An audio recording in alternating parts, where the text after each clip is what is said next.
Everyone, welcome back to my channel. My name is Shivani Jha and in today's video I am going to discuss about hydrometer. आपके exam में आपने देखा होगा, college में पढ़ा होगा हाइड्रोमीटर क्या होता है और उसके रीडिंग करेक्शंस के बारे में देखा होगा। कौन कौन से जैसे मेनिस्कस करेक्शन, टेम्परेचर की वजह से क्या इफेक्ट आता है हाइड्रोमीटर पे और डिस्पर्सिंग एजेंट करेक्शन, इन तीनों के बारे में आज हम पढ़ेंगे और हाइड्रोमीटर को जानेंगे कि हाइड्रोमीटर क्या होता है। तो हाइड्रोमीटर एक ऐसा इंस्ट्रूमेंट है जो किसी भी लिक्विड की स्पेसिफिक ग्रेविटी को बताता है। तो हम हाइड्रोमीटर को स्पेसिफिक ग्रेविटी फाइंड आउट करने के लिए यूज़ करते हैं। जैसा कि अभी आप फिगर में देख रहे होंगे, ये हमारा हाइड्रोमीटर है। जो ये टॉप है ये नैरो स्टेम होता है और नीचे ये बल्ब शेप का होता है और सबसे नीचे इसमें हैवी मेटल फिल रहता है बॉटम में, ताकि हाइड्रोमीटर स्टेशनरी रह सके। हाइड्रोमीटर में थोड़ा वेट आ सके तो वो लिक्विड में जाएगा तो स्टैंड हो सके, सीधा रह सके। तो ये ऊपर का स्टेम इसका नैरो हो गया, नीचे ये बल्ब शेप का हो गया और सबसे नीचे इसमें जो सबसे नीचे वाला ये आप पार्ट देख रहे होंगे, इसमें मेटल फिल रहता है बॉटम में। अब आप ये देख रहे होंगे एच इफेक्टिव। एच इफेक्टिव क्या है? जैसा आप फिगर में आपको एच इफेक्टिव देखने के लिए मिल रहा होगा। एच इफेक्टिव क्या होता है? तो जब हम स्पेसिफिक ग्रेविटी फाइंड आउट करते हैं हाइड्रोमीटर से, उसमें हम एच इफेक्टिव लेते हैं बल्ब के सेंटर से, मतलब ये जो बल्ब है हमारा, इसके सेंटर से लेके जहाँ तक हमारी रीडिंग आती है हाइड्रोमीटर में, चाहे वो रीडिंग कुछ भी आ रही हो। ऊपर ग्रेजुएशंस जो बने हुए हैं, जो नैरो स्टेम पे ग्रेजुएशन बने हुए हैं, वहाँ ये जो हमारा ऊपर नैरो स्टेम होता है इसमें ग्रेजुएशंस बने रहता है, रीडिंग्स बनी होती हैं। तो इस बल्ब के सेंटर से जहाँ तक हमारी रीडिंग आ रही है हाइड्रोमीटर में, उस डिस्टेंस को हम एच इफेक्टिव कहते हैं। इसमें ग्रेजुएशंस बहुत इंपॉर्टेंट है। So as you can see, reading ऊपर से नीचे की तरफ इंक्रीज होती जा रही है। सबसे ऊपर कम है, उससे ज़्यादा नीचे नीचे नीचे, ऊपर से हम जैसे जैसे नीचे आ रहे हैं वैसे हमारी रीडिंग इंक्रीज हो रही है। So for finding various correction like meniscus, temperature and dispersing agent correction, we have to understand this reading completely. Hydrometer के प्रोसेस को देख लेते हैं क्या होता है। तो आप देख रहे हैं कि ये एक सिलेंडर है, इसका वॉल्यूम 1000 ml होता है, 1000 ml।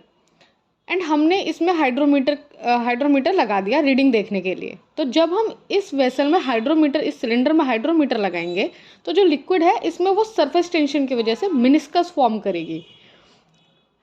So as we know, जो करेक्ट रीडिंग है वो मिनिस्कस बॉटम ऑफ मिनिस्कस जो है हाइड्रोमीटर पे वो शो होगी। जो हम रियल करेक्ट रीडिंग होती है जो हमारी, वो हम बॉटम ऑफ मिनिस्कस से लेते हैं। But because of surface tension, liquid जो है वो वेसल की वॉल पे राइज करने लग जाता है। तो ये जो मेनिस्कस बना है इसकी वजह से क्या प्रॉब्लम होगी एंड इसको कैसे करेक्ट करेंगे? सो जो हम रीडिंग देखेंगे वो कुछ यहाँ दिखेगी, जैसे आपको अभी फिगर में दिख रहा होगा 1.07 से थोड़ा ऊपर जो मेनिस्कस वाली रीडिंग देख पा रहे हैं। बट जो एक्चुअल रीडिंग है वो क्या है? वो हमारी 1.07 से थोड़ा नीचे है। तो ये याद रखना है कि जो हमें रीडिंग लेनी होती है वो हमेशा हम बॉटम ऑफ मेनिस्कस की रीडिंग को लेते हैं। जो हमारे बॉटम है मेनिस्कस का उसको लेते हैं हम। वेसल पे जो हमारी राइज कर रही है सरफेस टेंशन की वजह से लिक्विड, वो हमारी करेक्ट रीडिंग नहीं है। तो फर्स्ट है हमारा मेनिस्कस करेक्शन। मेनिस्कस करेक्शन क्या होता है? मेनिस्कस करेक्शन में हम जो ये रीडिंग ले रहे हैं, ये जो हमारा मेनिस्कस है, ये हमारा वॉल पे जो ये चढ़ रहा है, मतलब ये पानी जो ऊपर चढ़ रहा है सरफेस टेंशन की वजह से, जो हमारा राइज कर रहा है वॉल पे, उसकी वजह से हम रीडिंग कम पढ़ पा रहे हैं। मीन्स एरर हमारा नेगेटिव है। और अगर एरर नेगेटिव है तो हमारा करेक्शन क्या होगा? पॉजिटिव आ जाएगा, राइट। क्योंकि अगर कोई चीज़ एरर हमारी नेगेटिव है तो उसको हम करेक्ट करेंगे तो उसमें पॉजिटिव कोई चीज़ ऐड करनी पड़ेगी। तो एरर हमारा मेनिस्कस में नेगेटिव होता है और करेक्शन हमारा पॉजिटिव होता है। सेकेंड है हमारा टेम्परेचर करेक्शन। टेम्परेचर करेक्शन क्या है? तो जो हम स्पेसिफिक ग्रेविटी फाइंड आउट करते हैं उसके लिए स्टैंडर्ड टेम्परेचर है 27 degree Celsius. But if 27 degree Celsius नहीं मेंटेन हो पा रहा है तो हम क्या करेंगे?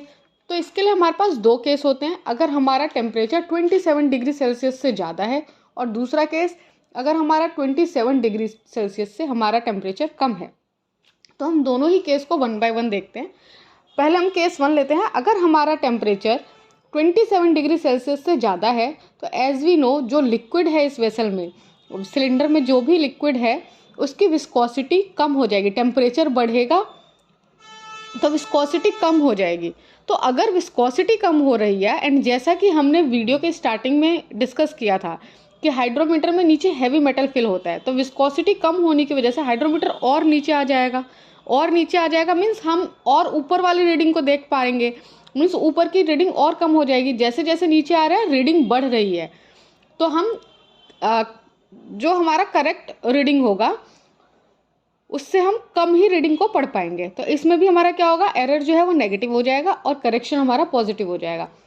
एक बार और देख लेते हैं। केस 1 हमारा था टेम्परेचर अगर हमारा 27 डिग्री सेल्सियस से ज़्यादा है, तो इन ईजी वे बस अगर हमारा टेम्परेचर हम बढ़ाएंगे तो हमें पता है कि हमारी विस्कोसिटी कम होगी। विस्कोसिटी कम होगी तो हम जो ये हाइड्रोमीटर उसमें लगा रहे थे अपने वेसल के अंदर, विस्कोसिटी कम होने की वजह से वो ज़्यादा नीचे तक पेनिट्रेट करेगा। वो ज़्यादा नीचे पेनिट्रेट करेगा तो हमने देखा था हाइड्रोमीटर में जो हमारी ग्रेजुएशंस हैं, जो रीडिंग्स लिखी हुई हैं, वो ऊपर से नीचे की तरफ बढ़ रही है। तो अगर हमारा हाइड्रोमीटर और नीचे जाएगा तो हमारी रीडिंग कम मिलेगी हमको, हम कम रीडिंग पढ़ पाएंगे, राइट। नाउ केस 2 वो है हमारा, अगर हमारा टेम्परेचर 27 डिग्री सेल्सियस से कम हुआ। अगर हमारा 27 डिग्री सेल्सियस से टेम्परेचर कम हो जाएगा तो हमारी विस्कोसिटी जो है वो बढ़ जाएगी, एंड अगर विस्कोसिटी इंक्रीज हो जाएगी तो हाइड्रोमीटर कम पेनिट्रेट हो पाएगा, तो हम ओरिजिनल रीडिंग से ज़्यादा रीड कर पाएंगे। अगर हमारा मतलब जितना हमारा हाइड्रोमीटर का विस्कोसिटी बढ़ गई तो हमारा हाइड्रोमीटर ज़्यादा अंदर जाएगा ही नहीं, तो हमारी रीडिंग ज़्यादा आ जाएगी क्योंकि वो ऊपर ही रह जाएगा। केस 1 का बिल्कुल अपोजिट। तो इसमें हमारा जो एरर आता है वो पॉजिटिव और करेक्शन जो है नेगेटिव। केस 1 में जो हमारा, अगर हमारा टेम्परेचर 27 डिग्री सेल्सियस से ज़्यादा था तो एरर हमारा नेगेटिव था। अगर हमारा टेम्परेचर 27 डिग्री सेल्सियस से ज़्यादा है, 27 डिग्री सेल्सियस से कम है, तो हमारा एरर जो है वो पॉजिटिव आ जाएगा। Now third one is dispersing agent correction. तो for using hydrometer there are some processes, पहले हम उसको देख लेते हैं, उसी के साथ हमारा ये डिस्पर्सिंग एजेंट भी क्लियर हो जाएगा। तो फर्स्ट हमारा कैलिब्रेशन ऑफ हाइड्रोमीटर, ये जो हाइड्रोमीटर पे कैलिब्रेशन हो रखे हैं वो।